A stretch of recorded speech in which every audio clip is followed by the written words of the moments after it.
realmente estar en esta hermosa casa a la que admiro tantísimo, admiro el trabajo que realizan y agradecer a Jackie y a Marco por la invitación para hablar de este tema que no es un tema fácil, como los que han venido trabajando y compartiendo cada fin de semana en esta serie Fe Bajo Ataque, pero muy importante. Y yo me preguntaba, bueno, cuando una iglesia como esta decide hablar de estos temas, ¿verdad? Cuando deciden poner la palabra aborto y eutanasia, ¿por qué lo hacemos?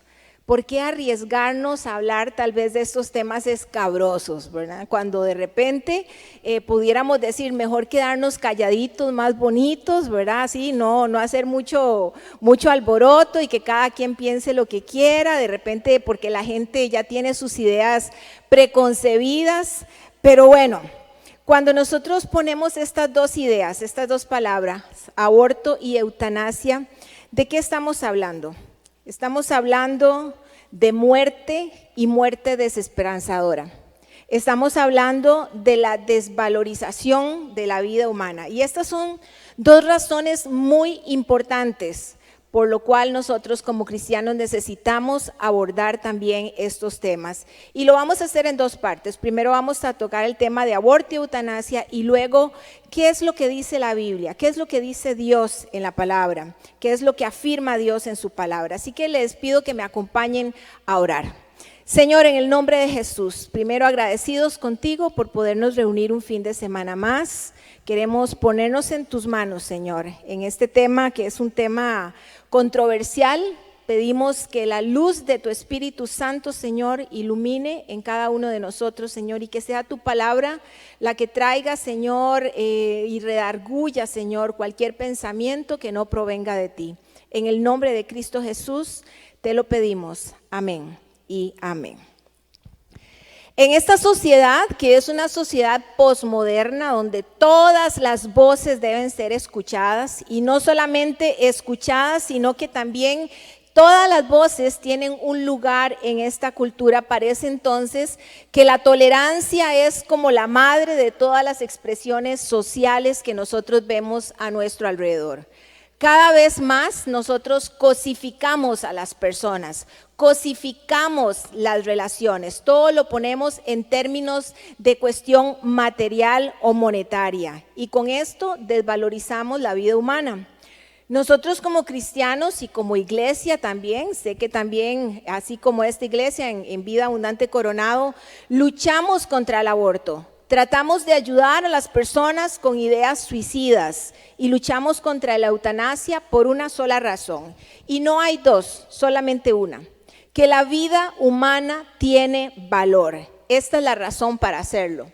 Yo tengo una mascota, bueno, en nuestra familia tenemos una mascota, es un perrito. ¿Cuántos tienen mascotas aquí?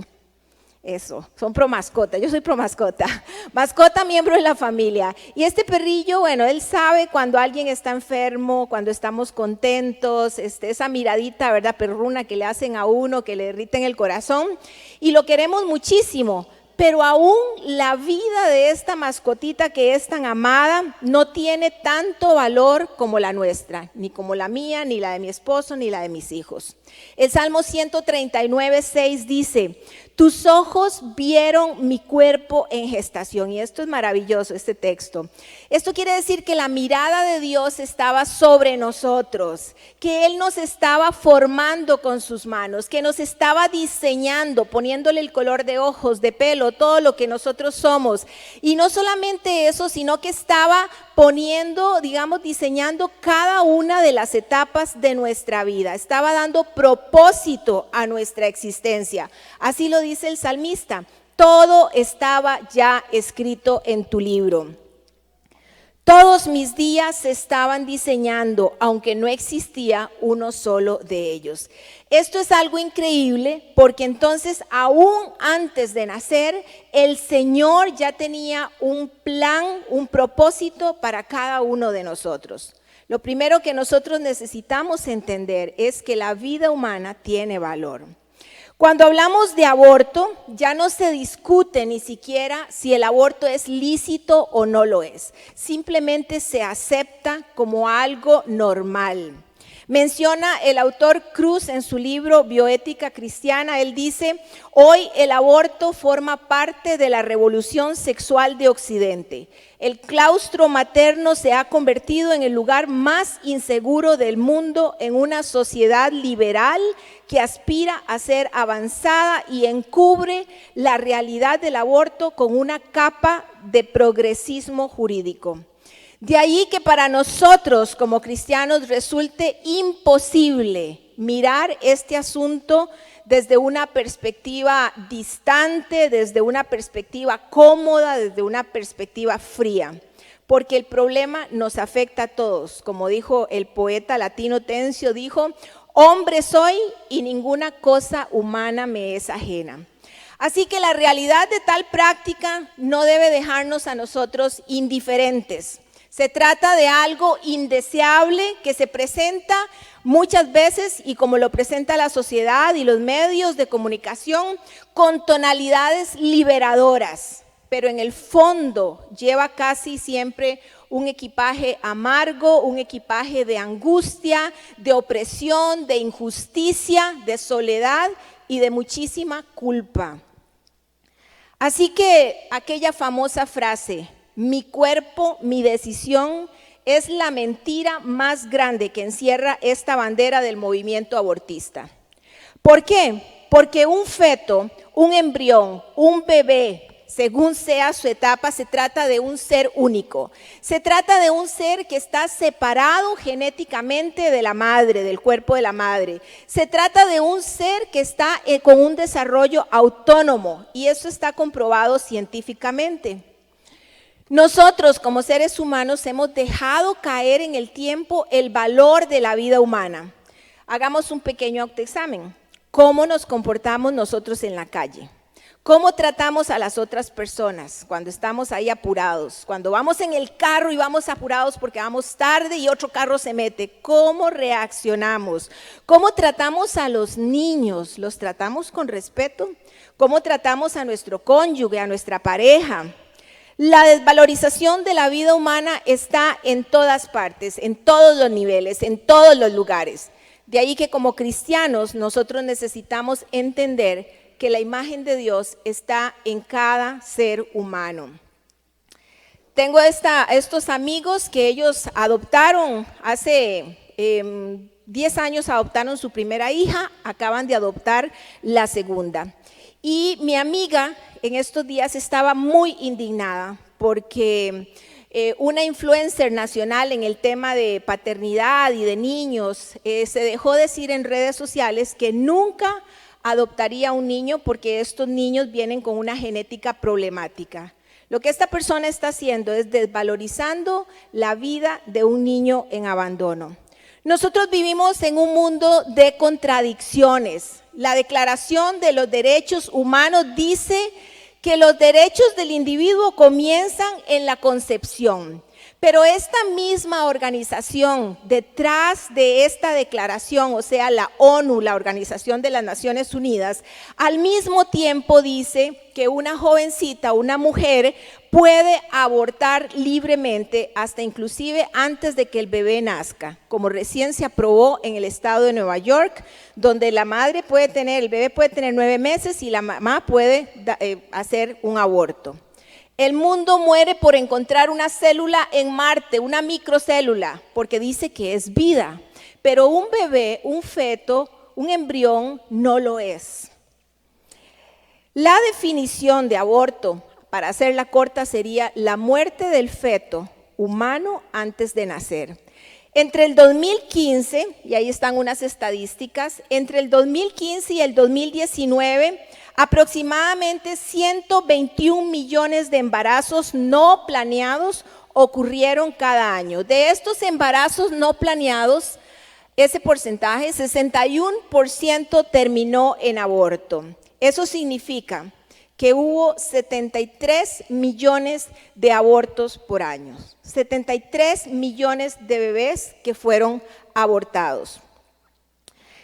La siguiente foto, nos dice que pareciera ser que el aborto se ha convertido en el holocausto silencioso de nuestra época posmoderna. Nosotros vivimos en una sociedad abortista, nos guste o no, pero así es. Esta foto significa, la primera, donde está todo en azul, en los años de 1800 algo hasta 1900 y resto, todos estos países eran en contra del aborto, no lo tenían como una ley, pero la mancha roja ha venido en avanzada. Esa mancha roja significa aborto libre en cualquiera de las etapas. Y vemos cómo en Latinoamérica viene subiendo la mancha roja. Hay varios tipos de aborto. Está el aborto terapéutico, que es aquel famoso que dicen que es para salvar la vida de la mujer, el cual realmente, según las estadísticas, es poco frecuente hoy día porque la medicina ha avanzado muchísimo y para que la vida de la madre esté en riesgo realmente tiene que ser algo muy, muy complicado. Está el aborto eugenésico, que es cuando el embrión o el feto sufre algún padecimiento, alguna malformación. Está el aborto criminológico, humanista o el ético, que es cuando el embarazo ha sido a causa de una violación o de un incesto.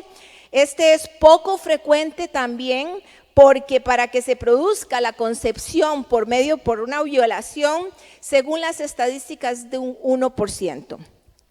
Y está el aborto psicosocial, el que se practica en todo el mundo, todos los días, a todas las horas, en todos los minutos. Es cuando no se acepta un bebé por motivos psicológicos, emocionales o sociales. Este tipo de aborto es el más practicado y en algunas sociedades incluso se aplica como un método anticonceptivo más. Y muchas veces las razones no son realmente razones relevantes, lo que nos evidencia una sociedad con anestesia de conciencia. Quiero dar esta entrevista que le hice a Natalia Jiménez. Ella está haciendo su maestría, su tesis en el tema del aborto y nos explica bastante de forma general cómo es que surge y cómo viene en avanzada y cuáles son las políticas que afectan en nuestro país. Pongan atención a la entrevista. El tema del aborto es muy importante sacarlo de la individualidad de cada persona y poderlo analizar desde lo que es la gobernanza global. Porque de hecho dentro de este tema se da una red de coordinación en donde convergen actores, recursos, llámense recursos económicos o recursos incluso técnicos, pero también múltiples intereses, tanto intereses políticos como intereses económicos que vienen al final a justificar cuál es la razón por la que realmente esta agenda ha avanzado a nivel global. Es por eso que el enfoque desde un internacionalista es tan importante para poder conocer cuál es lo que está detrás de todo esto, un negocio internacional altamente lucrativo que se esconde detrás de la bandera de derechos humanos. Esta agenda global se puso en discusión a nivel internacional desde 1974 con el informe de Kissinger. Este informe vino a dar básicamente como un estudio de cuál es la demografía internacional para que Estados Unidos comprendiera el nivel, digamos, de amenaza que esto representaba para los Estados Unidos. Se hizo un enfoque más que todo dirigido hacia América Latina sobre el uso que se le daban a los recursos, llámense recursos naturales, recursos minerales, también lo que son servicios o también las energías. Y pues básicamente se concluyó de que el tema demográfico era un tema de interés nacional, pero sobre todo de seguridad nacional. Y es por eso que se pone sobre la mesa internacional, ¿verdad?, en discusión y se crea lo que fue la Conferencia Internacional de Poblaciones en 1974 en Bucarest. En esta conferencia se aborda el tema del aborto básicamente sin filtros.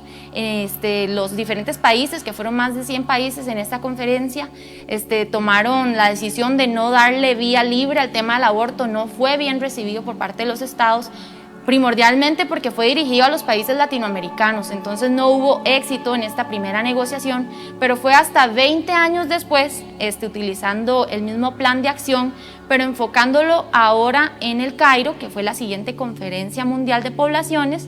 En esta última conferencia, en 1994, ahora vienen a utilizar la retórica del lenguaje. Es decir, se aborda el mismo tema pero con un lenguaje distinto, se utilizan eufemismos que al final de cuentas es simplemente para disimular que se quiere poner el tema del aborto en discusión, en negociación, pero ahora le van a llamar derechos sexuales y reproductivos o planificación de la familia. De esta forma los estados lo acogen y ahora sí se logra dar, por decirlo de alguna forma, éxito a que avance a nivel global esta agenda. Esta agenda global se ha sustentado en dos teorías, primeramente en la teoría de la necropolítica, que este es el derecho soberano de matar, según Foucault. ¿Quién es el soberano? El Estado, que tiene el poder que le damos cada uno de nosotros y nosotras como individuos al tomar la decisión de que sea quien gobierne. La necropolítica es lo que viene a explicar por qué a lo largo de la historia se han dado hechos inhumanos, como por ejemplo el genocidio judío o por ejemplo la esclavitud, que fue avalada por la ley, es decir, fue respaldado por la ley, pero en aquel momento se concibió como algo normal, que hoy día sabemos que es repudiable. Entonces la necropolítica es la teoría que explica por qué suceden estos actos inhumanos y viene a dar razón de ser hoy día con el tema del aborto, porque si antes se utilizaron aspectos, por ejemplo, raciales o aspectos religiosos para generar este tipo de discriminación inhumana, hoy día se utiliza la parte lucrativa, pero sobre todo demográfica, para violentar los derechos de quienes no tienen la posibilidad de alzar la voz dentro de la vida intrauterina. Pero aún más la segunda teoría, que es la biopolítica, es la que sustenta o termina de amarrar lo demás, porque es al final de cuentas el control demográfico, que desde el informe de Kissinger se vino a poner en discusión, que era la razón por la que iba a avanzar la agenda. El impacto que tiene en nuestro país es completamente importante de abordar, porque esta es una agenda progresiva, es decir, es una agenda que va avanzando poco a poco. Lo podemos ver en casos recientes, muchas personas tal vez lo vieron en la noticia de Colombia, que aceptó el aborto hasta las 24 semanas. Muchas personas incluso que estaban a favor del aborto se indignaron porque no lograron comprender por qué era tan necesario dejar que el feto llegara hasta este nivel de gestación para que se cometiera un aborto. Pero es entonces cuando es necesario analizar los actores internacionales que existen en torno a todo este tema lucrativo, y es aquí donde la IPPF, Planned Parenthood, que es una clínica abortiva a nivel internacional, es necesario analizar sus propios informes, en donde ellos reportan 56,000 sucursales alrededor del mundo, en más de 170 países, y de entre los cuales, de hecho, en su informe del 2018 mencionan que lograron 13.2 millones de abortos en un año. Y bueno, ellos mencionan también que son cifras muy impactantes, que los abortos del primer trimestre, que son los abortos más baratos, por decirlo así, son de $1,500, lo cual, haciendo una multiplicación rápida, representa 19 billones de dólares en un año. Es decir, si lo ponemos en referencia con el PIB de Costa Rica, 1/3 del PIB de nuestro país es lo que logró realizar esta Organización Internacional de Abortos en el mundo, lo cual son cifras que demuestran por qué es que tiene que avanzar esta agenda. No les basta con que el aborto se legalice solamente en condiciones en que la vida de la mujer esté en peligro, no les basta tampoco con que el aborto se legalice en casos de violación, no les bastan las 3 semanas.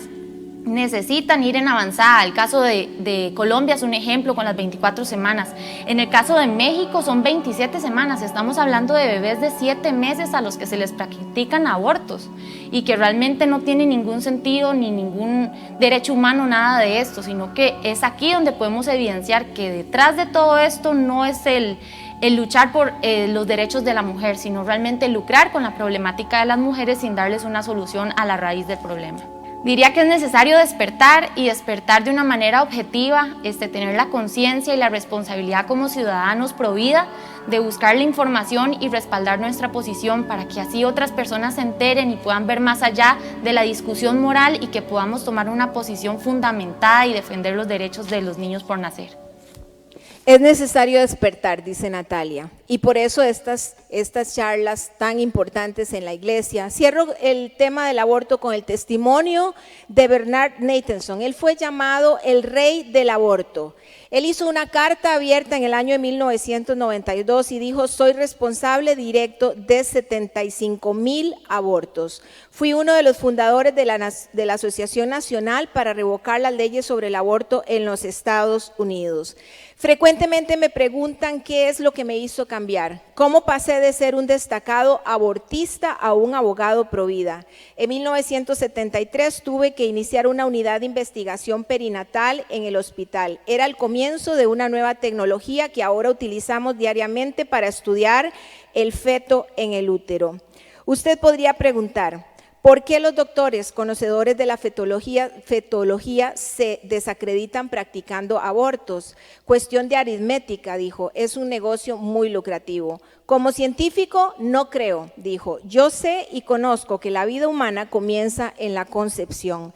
Creo con todo mi corazón que existe una divinidad que nos ordena finalizar para siempre este infinitamente triste y vergonzoso crimen contra la humanidad. Bernard Nathanson, una carta que usted puede encontrar en internet si quiere más información. Cuando vemos el tema de la eutanasia, algunos se refieren a la eutanasia como el homicidio piadoso o la muerte digna. Usted le puede poner el nombre más piadoso que usted quiera. Lo cierto es que si nosotros le perdimos el valor a la vida en sus inicios a un niño antes de nacer, pues lógicamente que no vamos a tener o no le vamos a tener valor a la vida al final de esta. La eutanasia comenzó con el argumento de que hay gente que está sufriendo en sus días finales, en dolor, en angustia, y que era mejor quitarles la vida y así terminar con el sufrimiento. Ahí comenzó la idea, pero no es ahí donde estamos ahora. En Bélgica y Holanda tienen eutanasia para personas que no tienen ningún padecimiento, que simplemente no quieren seguir viviendo. Así también la tienen para adolescentes menores de edad. Lo paradójico de esto es que en estos países usted no le puede dar la llave de un carro a un adolescente, a un menor de edad, porque no tiene las capacidades, pero sí tiene la capacidad para tener el derecho a decir quíteme la vida. Eutanasia significa buena muerte, muerte indolora, infligida a una persona humana que se valora como ya no digna de ser vivida. Frente a este tema de la muerte, de la enfermedad, los filósofos de la antigüedad consideraban el suicidio como una salida, como una buena salida de la vida. Pero el judaísmo ni el cristianismo aceptaron este concepto de eutanasia nunca. La Biblia no conoce esta palabra. Tanto el Antiguo Testamento como el Nuevo Testamento, la vida del enfermo, el anciano, el que sufre, se concibe siempre desde el punto de vista de mucho respeto, de misericordia y de mucha solidaridad. De hecho, la predicación de Jesús es hasta en el extremo sumamente sensible a todo lo que es el dolor humano, al punto en que Él se identifica con el dolor humano. Jesús, incluso los leprosos que eran aislados en aquella época, ninguna ley contemplaba la posibilidad de quitarles la vida. Así que la cultura de la muerte en nuestra sociedad occidental ahora se ha venido teniendo con una connotación de vergüenza. La familia que padece la pérdida de un ser querido, de algún miembro, se comporta muchas veces como si hubiera sufrido una denigrante humillación, como si más bien, más fuerte que el dolor fuera la vergüenza. Recuerdo el proceso de una amiga muy cercana en el momento en que le dieron un diagnóstico, fue como que se avergonzó de aquello a tal punto que se aisló. Pude despedirme de ella 2 días antes de su muerte, muy triste. Es que el estilo de muerte del ser humano actual consiste en tratar de disimularla, de negarla, como que si no existiera. Esta es la cultura del camuflaje de la muerte. Y este tipo de cultura que nosotros hemos generado, por supuesto que le da fuerza al movimiento de la eutanasia o al concepto de eutanasia. Ahora, ¿cuál es uno de los argumentos en cuanto a la eutanasia? Al igual que con el aborto, el argumento más fuerte es el derecho a la autonomía, adjudicándose el derecho a que una persona puede decidir cuánto va a durar su vida o cuándo quiere morir. La objeción más importante en este sentido es que solamente Dios tiene el derecho a quitar la vida de una persona. Deuteronomio 32:39 dice, yo doy la muerte y devuelvo la vida. Lo que pasa es que cuando no hay Dios, lo único que queda es la autonomía moral de la persona. Y si Dios no existe, entonces todo está permitido. Por eso esta sociedad está totalmente empujando para borrar a Dios del mapa. La eutanasia podemos decir que puede ser activa cuando se pide a alguien más que intervenga para quitar la vida, cuando a una persona le ponen algo en el cuerpo para que pueda morir. O puede ser pasiva cuando un paciente enfermo decide que ya no le pongan más medicamentos, pero aún así se le puede seguir asistiendo con la alimentación y con la hidratación. No tenemos problema con eso. Pero la eutanasia involuntaria es aquella cuando el enfermo no es el que decide, sino que otras personas deciden por ella. Si usted tiene un familiar que padece de Alzheimer o alguna de estas enfermedades, alguno de la familia pudiera decidir por la eutanasia para esta persona. O la involuntaria pasiva, cuando un enfermo decide que ya no quiere tratamiento, pero que tampoco se le alimente ni se le hidrate. Esto es dejar morir a la persona. Una de las paradojas más grandes en nuestra sociedad es que nosotros generamos leyes para proteger a los animales, lo cual está bien. Pero a la vez estamos generando leyes para matar a los humanos. El caso de Colombia es un caso único en Latinoamérica. Colombia despenalizó la eutanasia desde la década de los 90, era para enfermos terminales, pero hoy no están ahí, hoy están aquí. Hoy están, este es un caso de este año donde 2 personas pidieron eutanasia y se les dio que no estaban en una condición terminal. Las 3 razones que se dan en Colombia para morir, las más frecuentes, es el sufrimiento existencial, o sea, la falta de Dios, la incapacidad para disfrutar la vida y la pérdida de autonomía. Las personas deciden morir porque consideran que vivir de una manera ya no tiene sentido, o sea, falta de propósito. Tanto el aborto como la eutanasia comparten el común denominador que se llama la muerte. Los países con aborto, esto es muy triste para nosotros, pero sabemos que los países donde se ha autorizado el aborto, también se va a autorizar o se ha autorizado la eutanasia. Así que el aborto es como el caballito de batalla de la eutanasia también. Como siempre, nosotros creemos que la palabra de Dios nos marca el camino, nos marca la luz. Y vamos a ver qué dice directamente la Biblia. La Biblia no habla directamente de lo que es eutanasia o aborto, pero hay afirmaciones radicales que Dios sí hace. Lo primero que Dios sí afirma, y hay que tomar nota de esto, lo que Dios sí afirma es su soberanía. En sus manos está la vida de todo ser vivo y el hálito que anima a todo ser humano, dice Job 12:10. Dios no es solamente el dador de la vida, sino también es Él quien quita la vida.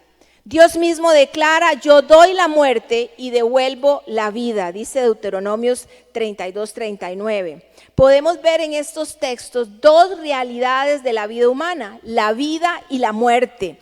Y ambas son jurisdicción de Dios, ambas le pertenecen a Él. Por tanto, el aborto como la eutanasia son la acción de usurpar el lugar y la soberanía de Dios. La Biblia es contundente en cuanto a lo que es el origen de la vida. No deja ninguna duda, no lo deja ahí al aire, es categórica. La primera declaración la encontramos en Génesis 1:1 cuando se dice, Dios en el principio creó los cielos y la tierra. Génesis 1:1. El creador de la vida es Dios. Él la origina, Él la sustenta. Él es quien decide a este sí y a este no. Y tal vez nosotros no lo entendamos.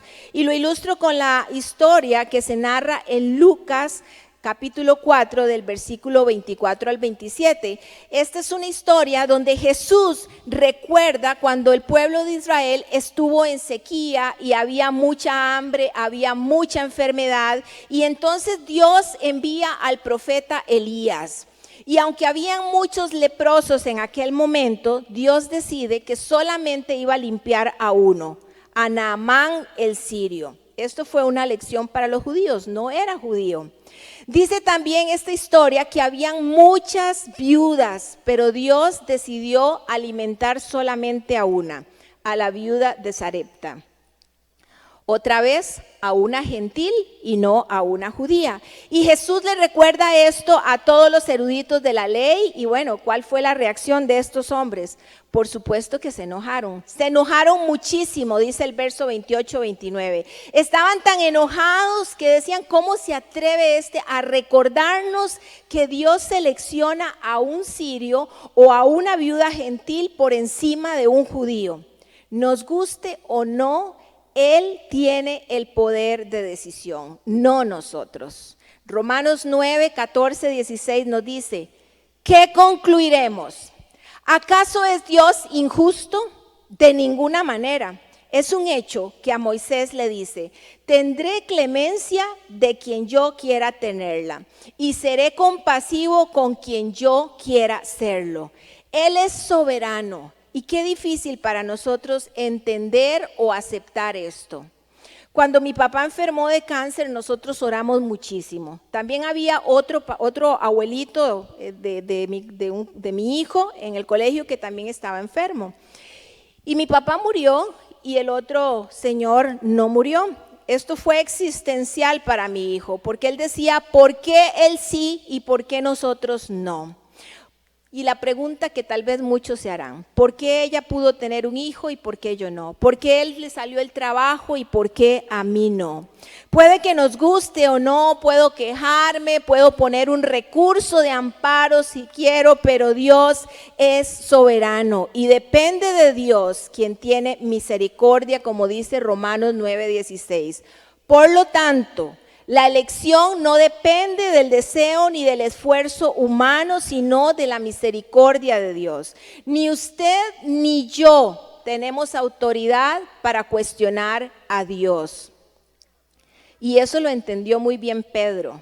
Cuando Pedro iba caminando con Jesús, venía Juan en una ocasión ahí atrás, ¿verdad? Y Pedro iba conversando con Jesús y entonces Pedro le dice a Jesús, Señor, ¿y este qué? Refiriéndose a Juan, este que viene aquí poniendo orejas seguramente, ¿verdad?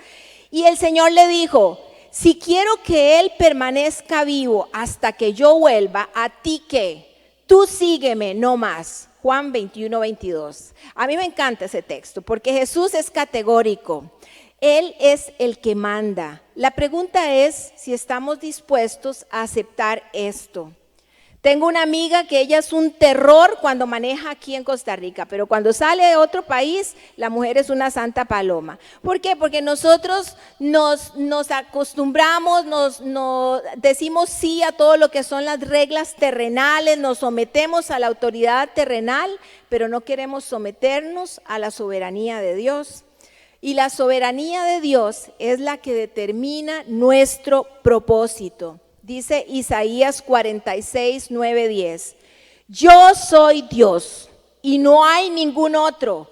Yo soy Dios y no hay nadie igual a mí. Yo anuncio el fin desde el principio, desde los tiempos antiguos, lo que está por venir. Yo digo, mi propósito se cumplirá y haré todo lo que deseo. Y le agrego ahí punto, porque esa es la palabra de Dios. Así que Dios afirma su soberanía.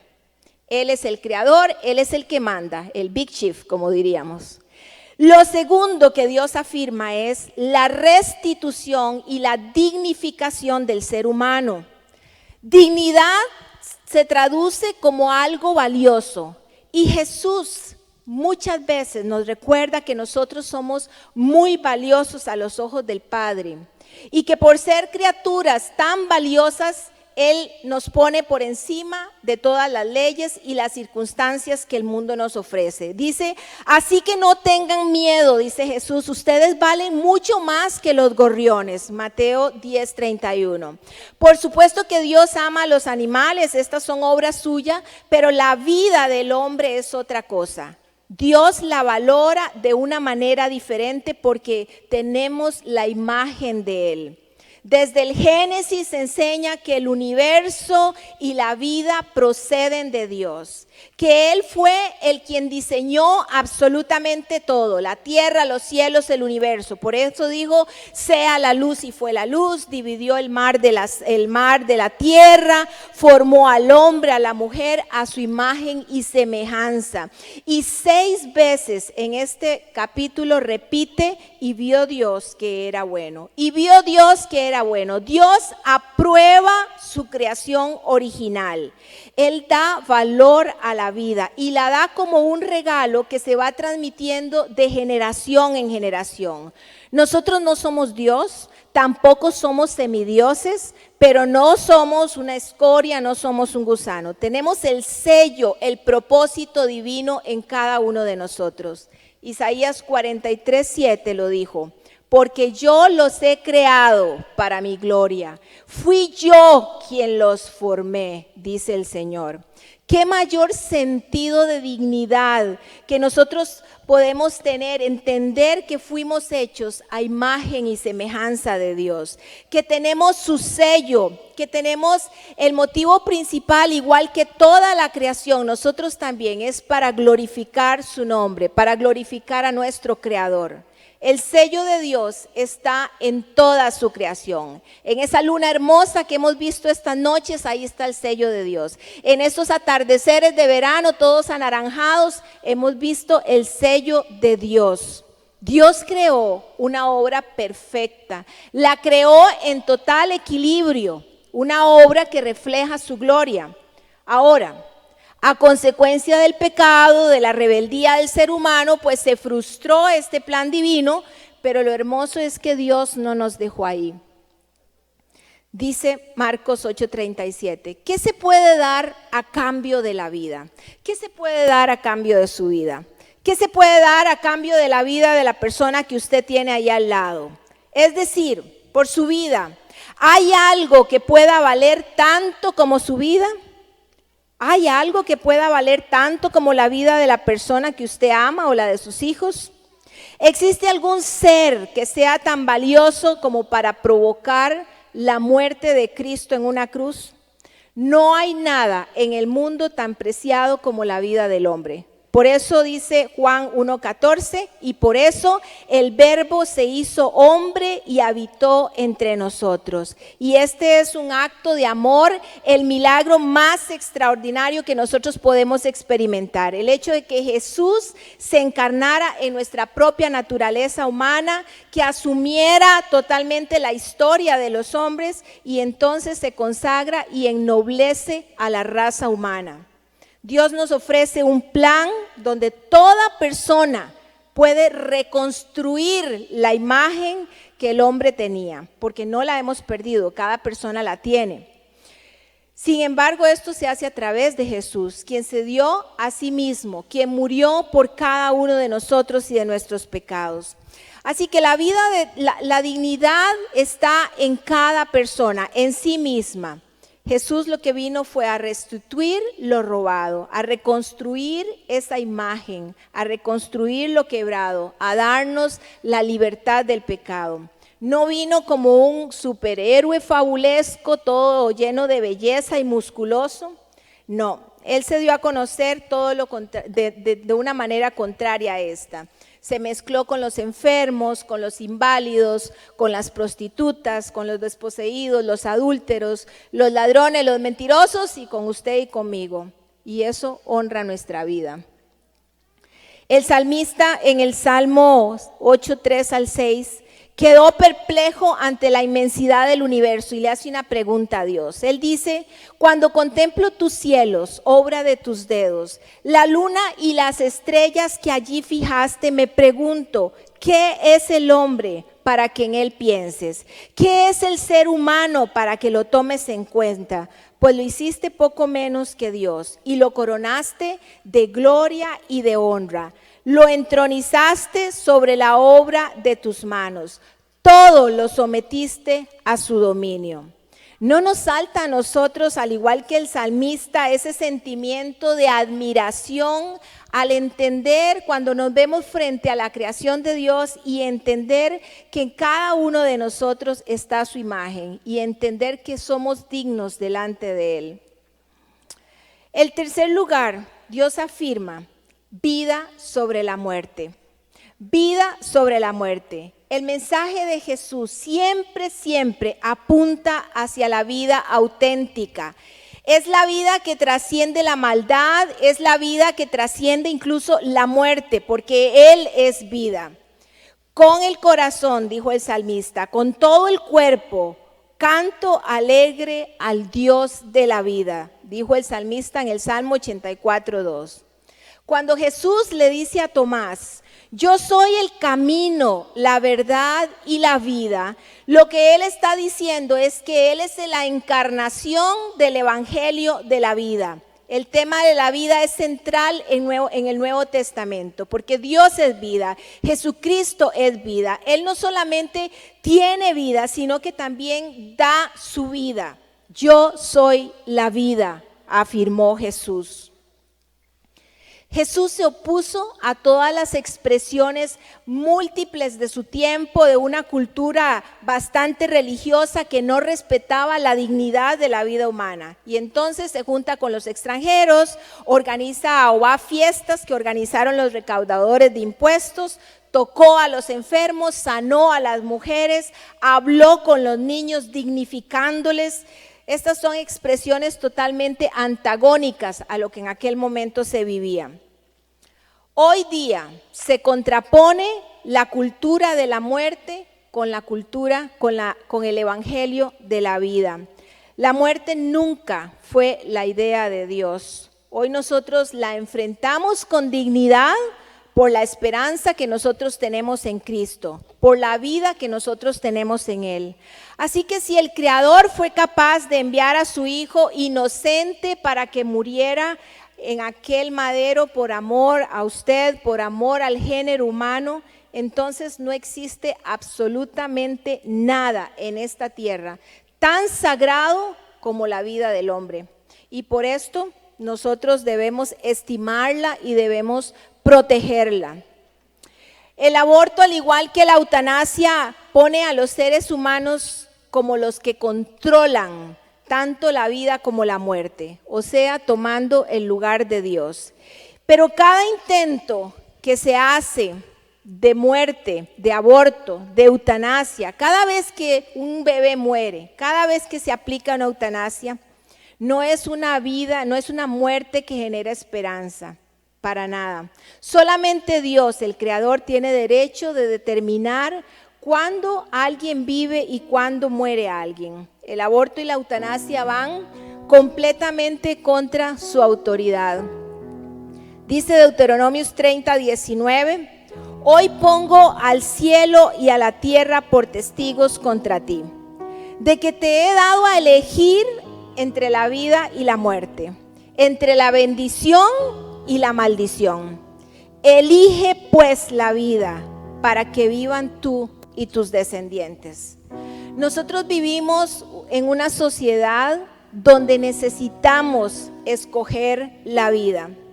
Y el apóstol Pablo nos recuerda la razón por la que Dios espera que nosotros nos comportemos de una determinada manera. Lo dice en 1 Pedro 2:9, y esto es para usted y para mí. Pablo le está hablando a usted y me está hablando a mí. Pero ustedes, usted y yo, somos linaje escogido, real sacerdocio, nación santa, pueblo que pertenece a Dios, para que proclamen las obras maravillosas de aquel que los llamó de las tinieblas a su luz admirable. Así que conociendo quiénes somos nosotros en Cristo, entonces nuestra respuesta lógica debe ser procurar caminar de una manera digna de aquel que nos llamó. Dios afirma su soberanía sobre todo lo creado. Dios afirma que hay una restitución que Él hace al hombre, que hay una dignificación que Él hace al hombre. Y Dios afirma vida sobre la muerte. El aborto y la eutanasia representan muerte y Dios nos llama a nosotros a escoger la vida. Tal vez estas ideas han sido vagas para usted. Tal vez dice esto no es conmigo. O tal vez usted ha tenido una experiencia. Tal vez alguna persona conocida que pasó por un aborto. O tal vez en algún momento pasó por su idea como hombre pedirle a una mujer un aborto. Pero hoy nos llama Dios a que escojamos la vida. Póngase en pie, por favor.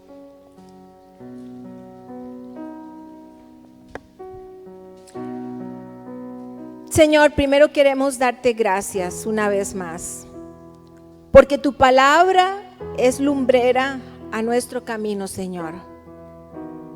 Porque muchas veces no sabemos por dónde ir, porque muchas veces las voces de la sociedad nos pueden confundir, porque muchas veces pensamos que este pensamiento humano es el correcto, porque muchas veces estas ideas parecieran ideas que no dañarían a nadie, o pareciera que es un derecho que tenemos. Por eso damos gracias por tu palabra una vez más, Señor, que alumbra nuestro camino. Ayúdanos, Señor, en este caminar.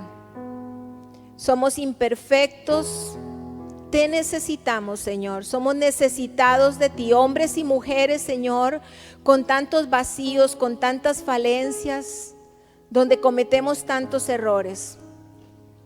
Tal vez alguna persona pensó en aborto, tal vez alguna persona pensó, tengo un pecado tan grande que no puedo seguir, pero nuevamente, Señor, nuevamente nos recuerdas que eres radical, nos recuerdas que tú eres soberano sobre nuestra vida, sobre toda la creación. Nos recuerdas con gran amor que somos imagen tuya, que llevamos tu sello, Señor, y que no hay pecado que tú no perdones. Que en ti, Señor, y a través de ti, a través de la muerte en la cruz, a través de tu sangre en la cruz, somos redimidos, somos limpios, somos dignificados, Señor. Cualquier mentira del enemigo, Señor, que se haya albergado en nuestro corazón y en nuestra mente, que nos diga lo contrario, en el nombre de Cristo Jesús, Señor, recordamos en esta noche que somos imagen tuya, que somos tus hijos, que somos redimidos, que somos limpiados, que hemos sido dignificados. Gracias por eso, Señor. Gracias, Señor, porque eres Dios de vida, no eres el Dios de la muerte. Sopla vida, Señor, sobre cada uno de nosotros, Señor, sobre cada mujer, sobre cada hombre en este lugar, sobre cada familia, Señor, en el nombre de Jesús. Sopla vida, Señor, en medio de nosotros y restaura, Señor, restaura nuestras relaciones, restaura, Señor, nuestra forma de pensar en el nombre de Jesús, Padre. Gracias, Señor. Gracias porque a pesar del pecado, Señor, te diste para que nosotros tuviéramos vida y vida eterna, Señor. Ayúdanos como iglesia, Señor, a levantar la voz por los inocentes. Ayúdanos, Señor, a parar esta ola de muerte, Señor, que ha venido en aumento. En el nombre de Jesús, Señor. Tú eres poderoso, Señor, tú eres soberano sobre todo el mundo y sobre nuestro país. En el nombre de Jesús, ayúdanos como iglesia a ser una iglesia valiente, Señor, y levantar nuestra voz en pro de aquellos que no tienen voz. En el nombre de Cristo Jesús te lo pedimos. Amén y amén. Bueno, que el Señor me los bendiga. Gracias.